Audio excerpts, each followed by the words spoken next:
อ่าโธ่พี่น้องเอ้ยเนาะเพิ่นว่ามื้อเอิ้นมื้อนี้คือมาโลดเนาะว่ามื้อเอิ้นเด้อว่าอันกะโลสิเอากะโลมาผัดมื้อนี้จัดมาแหละเนาะถือว่าว่องไวทันใจอีหลีทางสร้างใหญ่เฮาฮะงามบ่ได้ซื้อนี่นะงามบ่สวีผู้ตู้น้อยอ้าวโด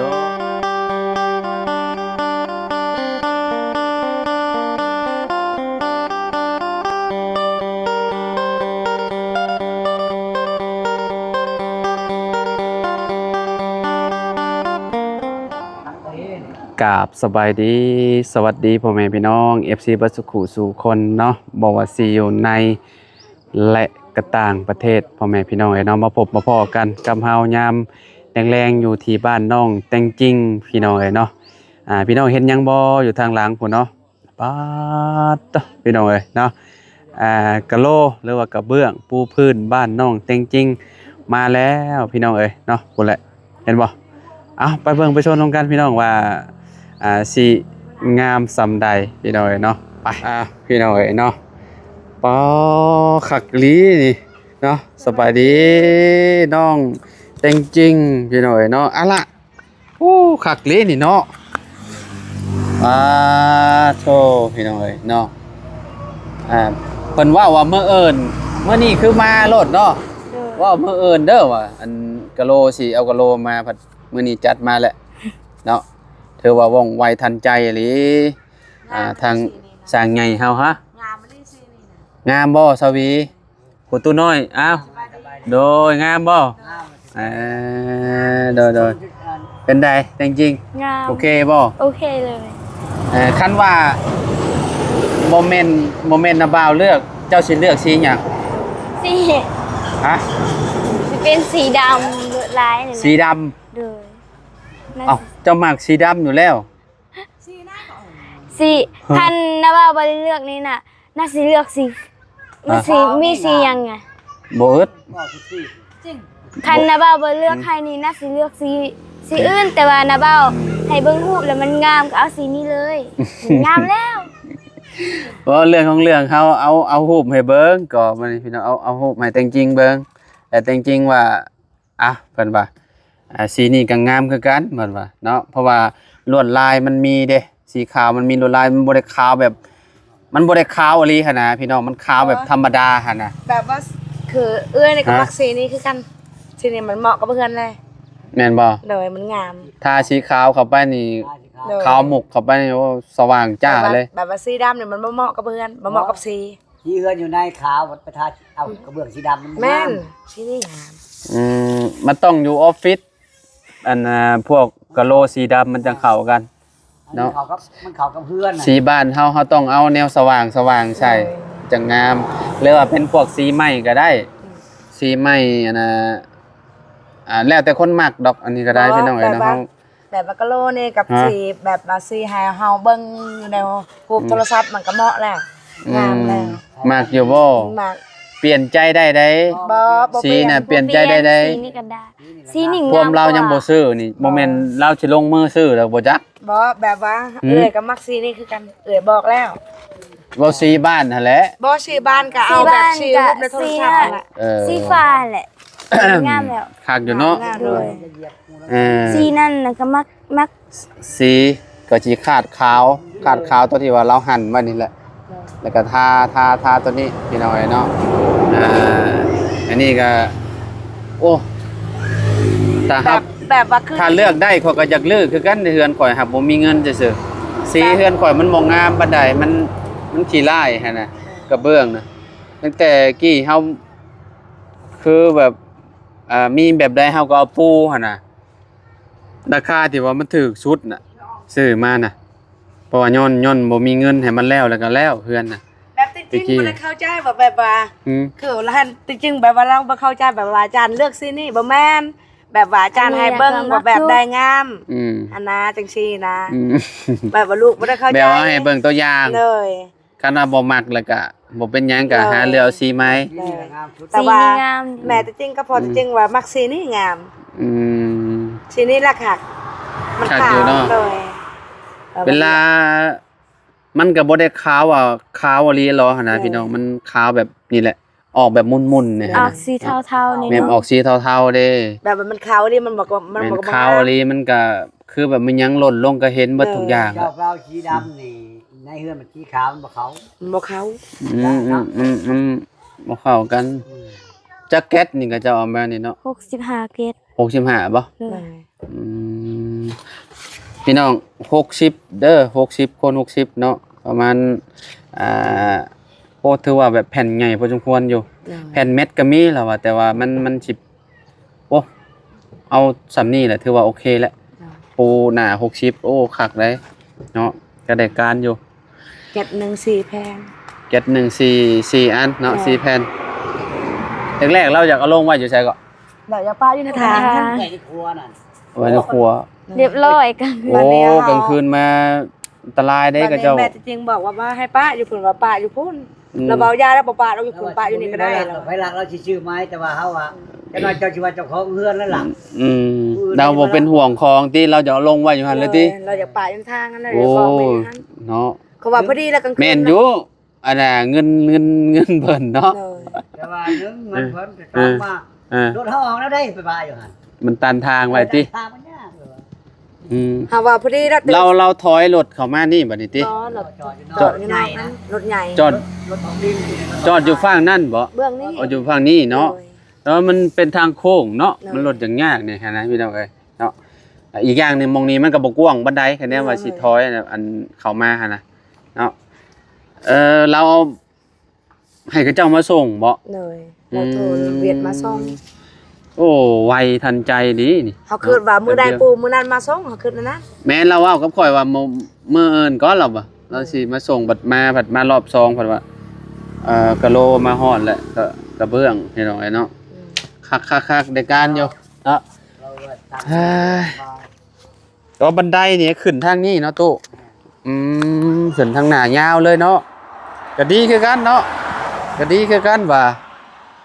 ถ้าขึ้นทางนั้นมันก็สิแบบหอมโพดนะขึ้นทางนี้เลย แบบว่าเราว่าเฮ็ดคันเบื้องนี้ก็ เดือนเดียวได้ เฮ็ดแต่เบื้องเดียวแล้วว่า แม่นหั่นแหละ แต่ทางนี้มันได้ยาวว่ะ เวลาซุมเจ้าใส่อันนั้นเนาะใส่อันประตูซากชากนะพี่น้องประตูดึงนะประตูม้วน เพื่อนเอาเองก็ได้บ่ บางทีประตูม้วนประตูหยังหั่นนะอนาคตซุมเจ้าอยากใส่ประตูม้วนหั่นนะแล้วก็ขึ้นทางนั้นก็ได้ก็โอเคแล้ว ต้องเชื่อเปิดร้านขายเครื่องให้หมู่ขึ้นทางน้าเนาะ อืม อ้าวมีครบเลยเด้ฟืนไฟมีเรียบร้อยเลยเด้ก็เจ้าเราแต่งฮอดใช้เลยตอนแรงน่ะบ่น่าน่ะ เบิ่ง เบื้องนั้นเราแต่งบ่อันนี้เราก็ทำแรงอันนี้เสาตัวนี้กับเสาตัวนี้เด้ เราเพิ่มใหม่บ่นี่ เลย เอาบางตอนจำข่อยมาคือว่าแล้วแหละ แล้วแต่เศร้าแล้วนี่ แล้วฟังนั้นยังเหลือตัวนี้โอ้แม่นก้อนอันนี้นี่มันบ่อยากติดปานใดนี่นะบ่อยากติดปานใดมันเป็นเสาอันนั้นเนาะมันรถบ่อยากจับปานใด แบบว่าเสามืดแบบนี้ค่ะทับออกอันนึงมันก่อนมันติดอยู่บ่เนาะ แม่นมันก็ได้พอได้อยู่อ๋อฝั่งนี้ก็เพิ่นเฮ็ดแล้วเนาะงานกระปองเยี่ยมตัวนี้เลยยังทำได้ไหม ไอ้ฝั่งนี้น่ะมันได้สำนี้เนาะ แล้วว่ามันเฮ็ดนาบ่ได้แล้ว เฮ็ดนาบ่ได้มันโยดเนาะโอ้สำนี้ก็ถือว่าโอเคแล้ว เลย ได้แล้ว ชำนี่ก็งามนะ อันนี้เนาะโอ้อันนี้แล้วอันนั้นแล้วมื้อก็แล้วเราแต่ต้องเยี่ยมนะ ฝั่งนี้กระโบก เสาตัวนี้มื้ออื่น เสานี่มืออื่นกระโบกแล้วตัวนี้ หนาวแต่นะ โอเคแล้วซะเนาะ เพิ่นน่ะแต่นะ ทางหน้า คือว่าสมุนใจอยากเบิ่งไว้ๆดิ เบิ่งหยัง ว่าใส่ทาซีฟูกโลแล้วก็คือว่าเข้าไปเปิดแค่มันแจ้งว่าง แม่นมันก็สว่างจ้าแล้วมันก็คักแล้วโอ้ขนาดเบิ่งตอนยังบ่แล้วก็ยังงามแล้วสำนี้ก็ถือว่าโอเคแล้วโอ้แต่เฮาซาสีเข้าไปแฮงบ่ให้ว้าวแล้วนี่ เลย งามคักปานยังแล้วนี่ เปิดไฟในสว่างจ้าแล้วแหละ ข่าวได้เงินแจกครับ ให้กับเจ้าทาสีทาหยังแล้วเรียบร้อยแล้วติดกะโหลแล้วเรียบร้อยแล้วสิให้กับเจ้ามาเดินไฟให้เดินไฟเข้าห้องเจ้าครับห้องลูกเจ้าและอันน่ะติดเซฟที่คาดไว้ให้อีกเวลาผ่าหรือว่าอีหยังมันสิตัดก่อนให้กับเจ้าติดให้เพื่อนหลังใหญ่มันต้องมีเซฟที่คาดตัดไฟเนาะ มันจ่อย ตราง ฮะเอาเวลาฝนตกฟ้าโลงเด้บางทีมันเกิดอีหยังหม่องใดหม่องหนึ่งนะเวลาไฟสูงไฟสอดนะเซฟตี้คัทมันสิตัดไฟให้จุ่มเจ้าก่อนหรือว่าไฟดูดคนแบบนี้แต่ไฟตัวนั้นมันสิงับลงให้เลยมันแบบว่ามันสิเป็นแบบเรื่องไฟเด้สมมุติว่าไฟสอดไฟหยังคือแบบไฟใหม่เฮือนใหม่หยังมันก็ตัวนั้นมันสิตัดให้เลยแบบว่าตัวนั้นมันเตือนเนาะแบบว่านั่นมันสิตัดตึ๊บให้เลย ไฟมันก็บ่สามารถแบบใต้ได้นอกจากเฮาเอาตัวนั้นขึ้นแล้วมันสิใช้งานได้คือเก่ามันสิงับให้อัตโนมัติเด้สวีบ่เคยมีไฟบ่เข้าใจบ่จักดอกเนาะบ่เข้าใจแล้วประมาณนี้แหละเด้อเนาะมื้ออัปเดตให้เบิ่งอีกซะพี่น้องเอ้ยเนาะโอ้ยเนาะเฮือนหลังนี้ถือว่าใกล้สิเสร็จสมบูรณ์แล้วพี่น้องได้อยู่ประมาณ80%แล้วแหละเนาะ80-90 100ถือว่าอยู่ได้เนาะสาวีน้องแต่งจริงใจสิคาดเลยอยากอยู่ขึ้นไปอยู่อดเอาอยู่กระต๊อบน้อยยังอยู่เนาะแต่งจริงเนาะแบบว่ามานั่งก่อนบัดนี้จักเล็กจักน้อยเนาะหลายปีอยู่เฮือนนั่งๆแล้วคือให้เฮือนงามแล้วคือใจอยากอยู่โลดใจ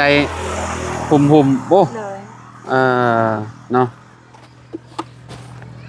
ยังโมมาบ่ชุมไปขอเมียน่ะอ๋อตัวบ้านไกลซำได้นี่ไกลแล้วว่าบ้านเราคือยังบ่เห็นมาทางเมืองนองไปทางเมืองนองได้เนาะได้ยินเราเว้าไปทางเมืองนองอยู่อันทางสาวนั่นน่ะเมียบ่ดีชื่อจังได๋ก็ล่ะซึ่งสาวเซิงเนาะแล้วว่าอายุเราเท่าไหร่ก็21หรือ21ปีสาวีจักปี30เกือบ30เฮากะซื้อบ่ได้บ่30ได้แล้ว30ได้เนาะเอาตอนนั้น14ก็ได้16ปีเจ้าก็เป็นรุ่นน้องเฮาติแฮ่ละรุ่นน้องฮะน้องของคนนี้น้องแม่จริงแม่ใจดีคะแนนมา30ก็รุ่นน้องเฮาติเจ้าว่าเฮาเท่าใด30ฮะเฮาสิ35ปีเลยสิ40แล้วแต่ว่าเบิ่งยังนุ่มเนาะฮะบ่เบิ่งยังนุ่มบ่นุ่มแล้วฉันเฒ่าแล้วเนาะเฒ่าแห้งแล้วหน้าเหี่ยวหน้าย่นแล้วกันนะ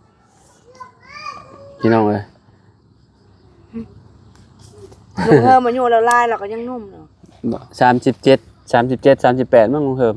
41ได้ลุงเฮิมบ่ใช่แล้วว่าละ41แม่นบ่จักแลบ่ฮู้นำลาวคือกันแล้ว41แล้วบ่แสดงว่าเราเฒ่าแล้วลุงเฮิมเฒ่ากว่าในกลุ่มเฮากับ30กว่าเลยคือกันนั่นแหละพี่น้องเอ้ยนับมื้อนับเฒ่าแล้วบ่วันเวลาบ่ได้ท่าไผอีหลีแหละเนาะเริ่มเฒ่าลงเนาะนับมื้อนับใหญ่เด็กน้อยก็ได้มื้อเอิ้นเนาะมื้อเอิ้นเพิ่นก็สิมาเร่งเฮ็ดบอกเฮ็ดบัวนี่แหละพี่น้องเฮ็ดบัวหน้าต่างเนาะเฮ็ดบัวใส่เฮ็ดบัวใส่อีกเฮ็ดบัวมงอันนั้นต้นเสาเนาะคือเกือบแล้วบ่จักมื้ออื่นพี่น้องเอ้ยเนาะมื้ออื่นบางเทื่อแล้วมื้อเพราะว่าคันว่าอันนี้แล้วเบิดคือเจ้าก็สบายแล้วบัดนี้คือเจ้าก็สิให้มันแห้งมันหยังแล้วก็เจ้าก็สิทาสีทาหยังก็จริงมื้ออื่นมื้อเฮอเราก็เริ่มต้นมื้อสวรรค์แล้วฮะเราไม่โอ้สิเริ่มต้นมื้อสวรรค์เฮือนตัวเองสิขึ้นให้ตัวเองมาได้แบบว่าเราไปหาขาไปซื้อไก่แล้วมาขายแล้วพอได้ซื้อ สาดกับตึกเขา อืม ถึงนัว สิทิพขอหาสิสารมาไว้ให้ปู่ว่านั่น ใจเย็นใจเย็นใจเย็นใจเย็นอืม ก็เอาหยัง ใจเย็นๆเด้ออืม มาเบิ่งสิสารเพราะว่าเพิ่นบ่ได้ปู่ก็ร้อยเด้ อืม เพิ่นมีแต่ว่าถ้าทาชี้แล้วยังปู่เด้ ผู้สำได้สำหนึ่งห้องได้ห้องหนึ่งก็ได้ดอกมันก็บ่อันนั้นดอกเนาะ มันว่าจะปู่ก็ได้ อืม แต่ว่า เวลาทาชี้แล้วเฮาล้างเอาเองเช็ดเอาเอง โอ้มันยากตัวเอ้ยแบบนั้นน่ะมันยากมีแต่ขึ้นเอามืองามๆมันแล้วก็อย่าแล้วให้เขาเจ้าอันนั้นให้เนาะ ให้ละคอยเฮ็ดเอาเนาะ อืมก็เจ้าเฮ็ดเอาใกล้แล้วอดเอาแน่ประมาณ ทิศ2ทิศเนาะก็จะได้ขึ้นอยู่เฮือนหลังงามแล้วแต่จริงๆก็จะได้นอนสบายแล้วแบบคือสิบ่ได้นอนอันเจ็บหลังอยู่หั่นแหละที่นอนใหม่ก็สิได้เอามาปูอยู่พี่แล้ว เสื้อก็มีใหม่ ซื้อใหม่ก็มีแล้ว สมใจแล้วบัดนี้ซาวีเอาไว้มานอนเฮือนหลังใหม่เนาะ คิดว่าไว้จะได้บ่ อืม หาแป้งต่อก่อน ในใจ เจ้า คือยัน เจ้าคิดเห็นตอนสัมภาษณ์น้องจริงๆแรกๆประมาณโอ้เกือบ2เดือนแล้วมั้งหรือว่า2เดือนแล้วบ่จักเนาะ ว่าเนาะ ที่เฮาสัมภาษณ์น้องเพิ่นพี่น้องมื้อแรกอะลีเหรอว่าอยากมีเฮือนให้พ่อให้แม่อยู่นะจื้อได้อยู่บ่ โดย ที่คอยสัมภาษณ์เจ้าอยู่ในแจนั่นน่ะแจกระตอบดังน้อยเจ้าน่ะ โดย สุดท้ายมันก็ได้เฮือนลังงามอยู่อีหลีได้พี่น้องเนาะเป็นบุญวาสนาของครอบครัวเพิ่นก็คือเฮือนก็เฮาก็อยากสมมุติว่าจดบันทึกแม่นก็อยากให้แบบเป็นเฮือนครอบครัวแบบอยู่นํกันนั่นแหละเนาะผู้ใดผู้หนึ่งไปกับเอาไปบ่ได้ได้ เออ เนาะเพราะว่าเพิ่นเฮ็ดให้เด้อยากให้ซุมเจ้าอยู่มีความสุขเด้ตามนั้นได้ตู้เอ้ยเนาะพี่น้องเอ้ยก็คือสิบ่น่าสิมีปัญหาดอกเนาะบอกไว้เลยได้ตู้เอ้ยบอกไว้เพราะว่าผู้ใหญ่เพิ่นก็อยากเฮ็ดอันให้ก็อยากให้ซุมเจ้าอยู่แบบบ่ได้ตากตากฝนหั่นแหล้วเนาะเพิ่นก็อีต้นซุมเจ้าให้อยู่นํกันเนาะแบบคือเด็กน้อยก็เนาะเพิ่นเฮงอีต้นครั้งแรกเด็กน้อยก็ได้คือลูกคือเต้าเจ้าหั่นแหละยังน้อยแท้ๆเนาะพากันนอนแต่ละมื้อก็ยันแต่งูแต่เงี้ยวหั่นแหละเนาะอันนั้นน่ะคือว่ามื้อนั้นก็ว่ามีงูมีหยังว่าเขาไปนอนนำ ซิง มันพ้นยามพ้นน่ะมีอยากมีงู แม่นบ่งูเข้าแล้วแหละมันต่ำ เด้ เด้ ในเรือนหกโพด กับมันมีเครื่องหลายแหน่มันไปรี่หมองใดหมองหนึ่งชุมเจ้าก็บ่เห็นมันแล้ว เพราะว่าเพื่อนเพิ่นมันเป็นกระต๊อบน้อยๆเด้เอาคลองไว้มันก็เต็มแล้วก็บ่มีบ่อนให้ส้นให้เซาแล้วอันเจ้าของก็ได้คะแนนว่าอันนั้นบัดนี้มีแต่สมมุติว่าบ่มางก็เอาเก็บเครื่องคล้องนั่นแหละหลังนั้นน่ะเก็บเครื่องคล้องแบบว่าพวกเก่าๆกิ้วๆนะ สิมาแบบว่าเฮ็ดเฮือนครัว เฮ็ดเฮือนครัวเอาเนาะ สักสีเก้ามีแล้วสักสี นี่แหละนี่แหละอันนั้นก็พอขายแล้ว เก็บเมียนดนแหละได้ยินว่าเอาไว้สะสมเมียนซื้อดินจีดินหยังตอนนั้นน่ะ แม่ว่าจะ เอาขายไว้ขายบัดนี้น่ะ ว่าจะขายอยู่ แต่ว่ายังไม่เมื่อยยังมีเวลาทับต้องไปทับได้เมียนข้างแน่ แม่ นะ นแม่นหั่นแหละ ได้แยกกันนะโยมเป็นโยมทองเป็นทองเล็กเป็นเล็กได้บัด เพราะว่าเจ้าเอาปนสารพัดใส่นํกันอยู่นั่นเนาะ โดยที่แยกไว้ แต่แล้วว่าเวลาว่างๆก็ทับเนาะทับอันได้สำใดก็เอาสำนั้นอัน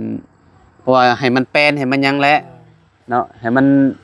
เบิ่งในตาก็สะอาดแน่และแถวหลังบ้านซุมเจ้าน่ะ